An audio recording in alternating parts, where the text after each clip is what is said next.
Gold medal पाने के लिए मतलब मेहनत तो बहुत करना पड़ेगा। और मेरा जीवन का यह लक्ष्य है कि मैं संस्कृत को प्रचारित और प्रसारित करूं और जन जन तक संस्कृत को पहुंचाऊं। और माँ बाप से यही कहूँगी कि बेटियाँ कहीं भी बेटों से कम नहीं है।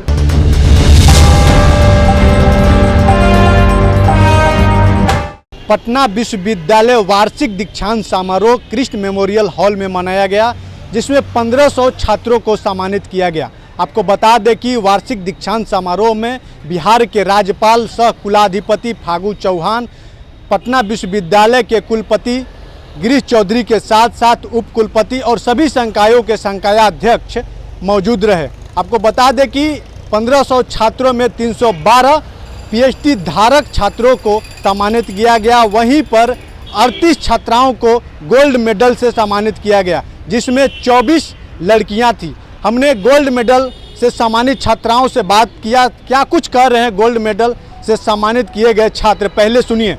मैं पहले बहुत प्राउड फील कर रही हूँ। सबसे पहले ये गवर्नर से मिलना ये बहुत बड़ा अचीवमेंट है। गोल्ड तो बात की चीज़ है, लेकिन ये जो मान सम्मान रिस्पेक्ट मिलना सबके सामने, ये बहुत बड़ी चीज़ है मेरे लिए। ये गोल्ड मेडल को पाने के लिए मैंने 2 साल कड़ी मेहनत की। Like I was the only the consistent performer in my class and I got the highest percentage 80% in my whole semester.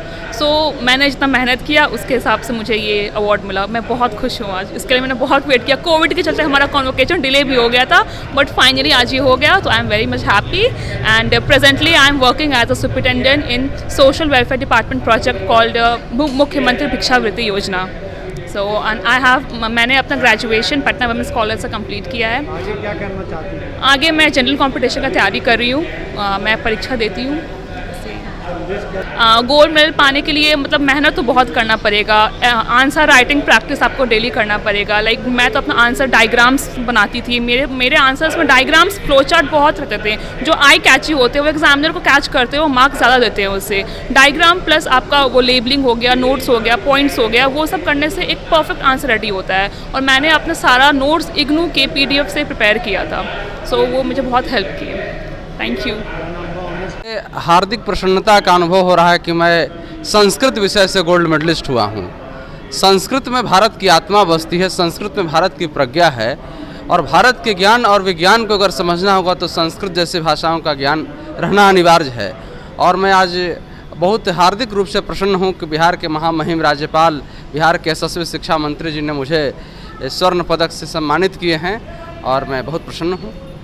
समाज के लिए मैं यही करना चाहूँगा कि समाज में संस्कृत की धारा को मैं प्रवाहित करूँगा और संस्कृति का प्रचार प्रसार करूँगा और संस्कार का उन्नयन करूँगा।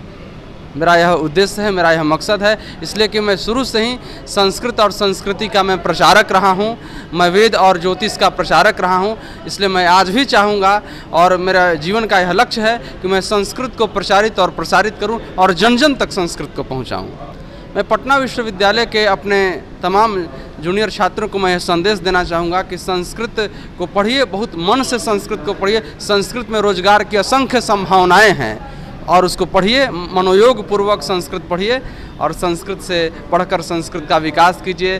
बहुत सारे यूनियन पब्लिक सर्विस कमीशन में जाइए, विश्वविद्यालय में प्रोफेसर होइए, शिक्षक होइए, और देश के विभिन्न पदों पर आप समलंकृत होइए। क्या नाम हुआ? Vishnu Prabhakar, Sanskrit, gold medalist, MA। बहुत ही अच्छा लग रहा है और बहुत ही मेरे लिए एक सम्मान की बात है, और मेरे माता पिता के लिए, पूरे मेरे विभाग के लिए, और जो भी लोग मुझसे जुड़े हुए हैं और जिन्होंने मेरे किसी भी प्रकार से मदद की है, उन सभी के लिए मैं उन्हीं सभी को ये समर्पित करती हूँ, और उन सभी के लिए गर्व की बात है।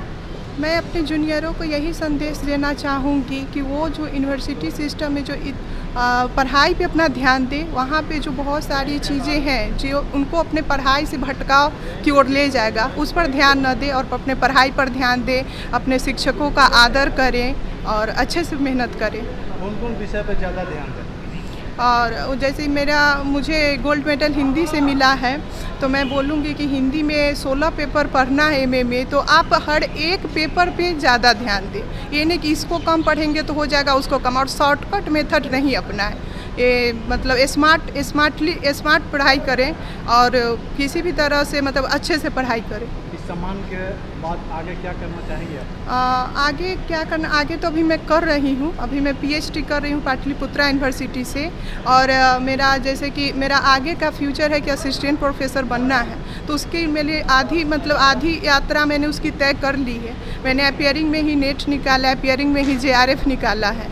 बस आगे का कुछ है तो वो सब PhD करना, उसके बाद मतलब कि देखते हैं कि कैसे होता है। आप एक लड़की हैं, समाज को किस तरह से संदेश देना चाहती हैं? मैं समाज को यही संदेश देना चाहूँगी कि लड़कियों को पढ़ने का मौका दे, लड़के और लड़की को बराबर समझे, किसी भी प्रकार से उनको कम न समझे और उनको पूरा मौका दे कि अपनी पढ़ाई उनको ऊंची उड़ान भरने की मौका दे।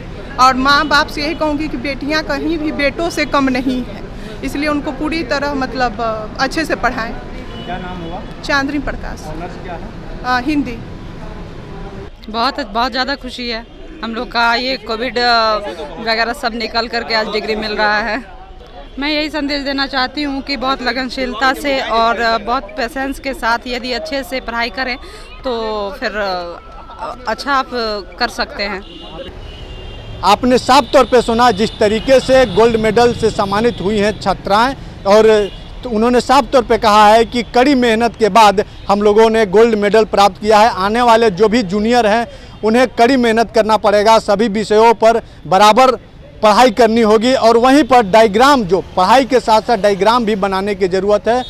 और उन्होंने साफ तौर पे कहा कि जिस तरीके से हम लोगों ने पढ़ाई की है, समाज का नाम रोशन किया है और समाज में जो है हमने एक अहम योगदान देंगे आने वाले समय में। कुछ छात्राओं ने कहीं अच्छा डिग्री भी प्राप्त कर रहे हैं, अच्छी पढ़ाई भी कर रहे हैं और आने वाले समय में समाज के लिए बेहतर कार्य करेंगे। और लड़कियों ने साफ तौर पे कहा कि जिस तरीके से हम लड़कियों ने गांव के सुदूर इलाके से आकर पटना विश्वविद्यालय में पढ़ा, उसी तरीके से आने वाले समय में जो गार्जियन हैं अपने बेटियों को आगे बढ़ाएं, उस शिक्षा प्रदान करवाने में सहयोग करें।